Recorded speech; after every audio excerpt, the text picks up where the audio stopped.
नमस्कार, मी सुमित. तुम्ही पाहता एलएस मराठी. सकाळच्या 10च्या बातमीपत्रात आपलं स्वागत. मुंबईतील वेगवेगळ्या पालिकांमध्ये महाराष्ट्र नवनिर्माण सेना भाजपच्या उमेदवारांच्या विरोधात 101 ठिकाणी तर शिंदे सेनेच्या उमेदवारांच्या विरोधात 83 ठिकाणी लढते आहे.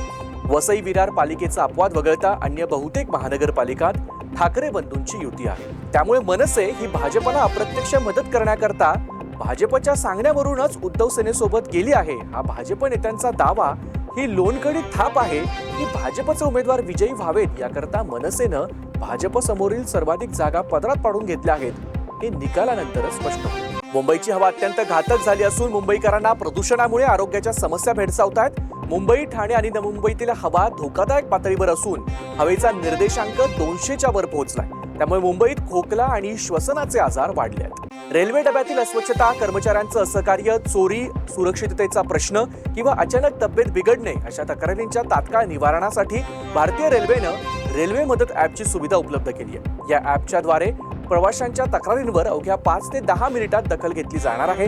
प्रवासादरम्यान प्रवाशांची तब्येत बिघडल्यास 24 तास कार्यरत वैद्यकीय टीमकडून मदत देखील केली जाते. पुणे जिल्ह्याच्या आंबेगाव तालुक्यातील मंचर, कळंब परिसराला अवकाळी पावसाचा तडाखा बसला. अचानक झालेल्या अवकाळी पावसानं द्राक्ष उत्पादक शेतकऱ्यांसह कांदा उत्पादक शेतकऱ्यांची चिंता वाढली आहे. थंडी गायब झाली आहे, मात्र अवकाळी पावसामुळे शेतकऱ्यांच्या चिंतेत भर पडली आहे. वाशिम जिल्ह्यात मागील 4 दिवसांपासून सतत ढगाळ वातावरण आणि सकाळच्या वेळी प्रचंड धुकं पडत असल्यानं रब्बी हंगामातील गहू, हरभरा यासह भाजीपाला पिकांना मोठा धोका निर्माण झाला. पिकांवर किडीचा प्रादुर्भाव वाढण्याची शक्यता आहे. त्यामुळे शेतकरी सध्या मोठ्या प्रमाणात बुरशीनाशक आणि कीटकनाशकांची फवारणी करतात. पुणे नाशिक महामार्गावर मंचर येथील नंदी चौकात एका आलिशान कारला अचानक आग लागली. आगीत संपूर्ण कार जळून खाक झाली. सुदैवाने यात कोणत्याही प्रकारची जीवितहानी झालेली नाही. सांगलीतील अकूज नगर ते वारणाली रस्त्यावर बेकायदेशीर देशी बनावटीची पिस्तूल बाळगणाऱ्या हद्दपार गुन्हेगारासह 3 अटक करण्यात आली आहे. त्यांच्याकडून 6 पिस्तूल, 3 काडतुस आणि 4 लाखांचा मुद्देमाल जप्त करण्यात आलाय. सांगली एलसीबीने ही कारवाई केली आहे. बदलापूर जवळील चंदेरी गडावर ट्रेकिंगसाठी गेलेल्या गिर्यारोहकाचा पाय घसरून पडल्यानं मृत्यू झालाय. रोहित गुप्ता असं या गिर्यारोहकाचं नाव आहे. परतीच्या प्रवासात रोहितचा पाय घसरला आणि तो 500 ते 700 फूट खोल दरीत कोसळून त्याचा मृत्यू झाला. रेस्क्यू टीमच्या मदतीनं रोहितचा मृतदेह हा गडावरून खाली आणण्यात आला.